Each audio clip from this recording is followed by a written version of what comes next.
Welcome to our Agnihotra video.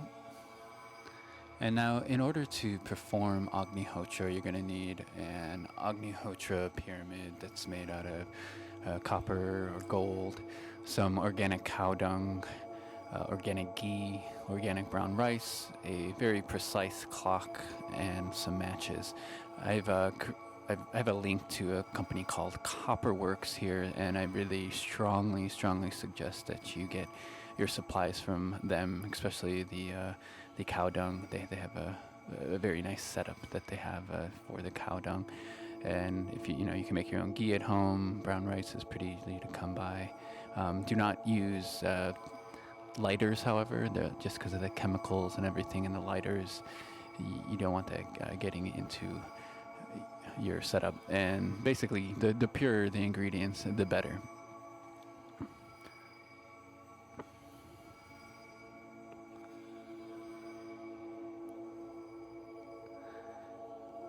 So here's our basic setup for Agnihotra. I know it's black and white, so you can't see, but everything here is made out of copper, and this is a very auspicious material, and it's really recommended that anything that's handling the substances should be made out of copper or gold or some other material such as that, but generally copper is the most accessible for most of us. So to start out, you just want to start placing the dung within the pyramid, and it doesn't really matter what organization you use to put the dung in. The pyramid itself has its own specific dimensions, but as far as the placement of the dung, it's as long as there's airflow getting through, then it's going to work okay. And I usually use a light amount just to conserve my dung, but if you want the bigger the fire, the more the flame, the more the ash, the more the benefit. So feel free to use as much dung as you can light and keep on fire in there if you want. And as far as handling too, people are afraid of dung because they think it's dirty and gross, but it's really quite a purified substance, as is cow urine and basically anything from the cow. So if you read our history text, you'll know some of the background on these substances a little more. And from here, you want to get some ghee onto all the dung. So I'm just spreading it out here. My ghee's solidified a little bit. And if you want, you can also warm it up just to melt the ghee a bit, which is how a lot of people do it, just so they don't have to handle it as much. Ghee does make a wonderful moisturizer, so if you're a little more earthy, you don't have to be afraid of it. But you want to just coat enough of the ghee onto the dung just so it'll light nice and easy. Otherwise, it can be quite a hard light, and this helps give it some of that substance. And so aside from the dung within the pyramid, you also want to have a piece set aside that's going to help you light the pyramid, the dung fire. And you can just set that piece aside there.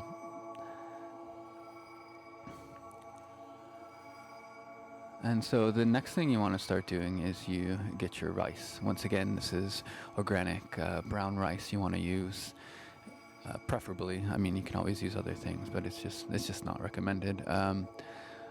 And you want to make sure that none of the grains are broken. So it's really important that the grains stay intact, and this is for subtle reasons, just esoteric reasons having to do with the structural organization of the rice. And if one's broken, it can throw off the fire. You might want to take note too that there are little marks, little white marks within the grains of rice, and so just double check and make sure that they're not broken.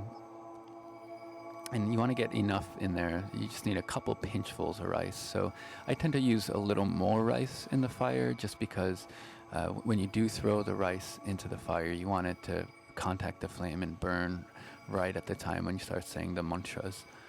And so I use a little extra rice, and most people might.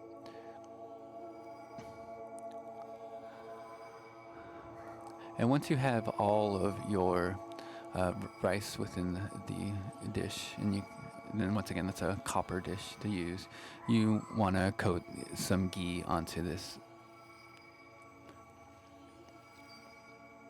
And you just want enough ghee just to kind of moisten up the rice and get it in there so you can spread it around evenly.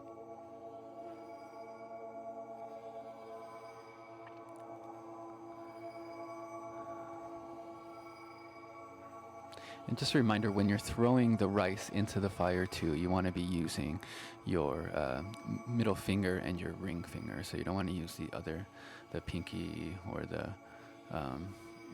pointer finger, but those two fingers and the thumb. So you pinch it, once again, the thumb, middle finger, and the ring finger for the offering into the fire. It's a very, very crucial step as well.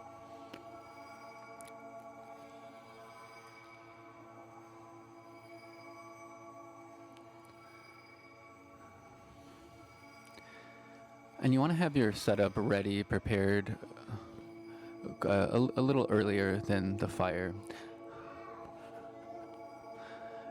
And you want to get the clock set up. So you want a very specific clock down to the second. And you want to start getting your fire going at least minimum 2 to 3 minutes at least to get it going. Sometimes it can be tricky to get a really good flame, but once again, you want to have a really good fire burning before you throw the rice in there, because you want it burning as soon as you throw the rice in there and say the mantras at sunrise and sunset. So here I'm lighting the match. I tend to just light the bottom, get the bottom going with the match, and I use some tongs to hold the dung, some copper tongs once again to hold the dung, and I move the dung around so that it starts lighting the entire piece of dung and place it in the fire. So you'll see this process coming up.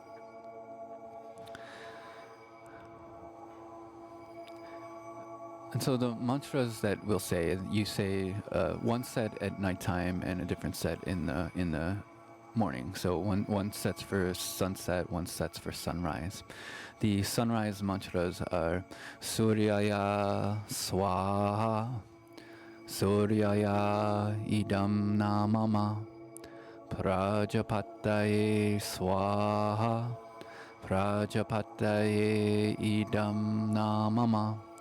And the evening mantras are Agnaye Swaha, Agnaye Idam Namama, Prajapataye Swaha, Prajapataye Idam Namama. And you can find those at Copperworks too. All this information is pretty well and readily accessible. They're really trying to get this out there in the public more and more these days, and it's taking foot in a lot of different places, and with even doctors, farmers, lots of different uses and applications to this fire for its healing and rejuvenative purposes. So you want to keep an eye on the time. And when you have a few seconds there, you want to go hold the rice there in your hands.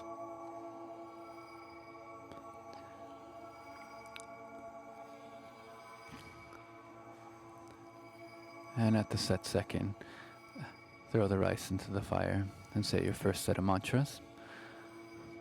And then grab a second set, and you can say the second set of mantras. And then you can sit there and enjoy your fire. And if you are aware of subtle energies, and you'll definitely feel the effects of this fire. It's supposed to really clear the prana in the environment, purify the air. It's said that plants grow better and children sleep better. The ash is used, in farming or to be put into medicines, and it just has a really, really wide range of effects. I've included a link here to someone who wrote a book on this, as well as the different curative effects that the ash can be used for. So you can check that out if you want, but it's definitely a science, of a strange science, but science nonetheless. And it's only, $100, $200 to get a basic setup and get going with it. So if you are curious, if you are receptive to these kind of things, and I really strongly suggest you check it out. It's, there's a long history of different, ash preparations being used throughout the throughout Ayurvedic literature and Tantra and these different practices. So it's quite a revered substance. So and this is a really accessible way to engage with ancient Vedic practices within your own home in this current day. So if you have any questions, once again, get in touch, and I hope you're well. Namaste.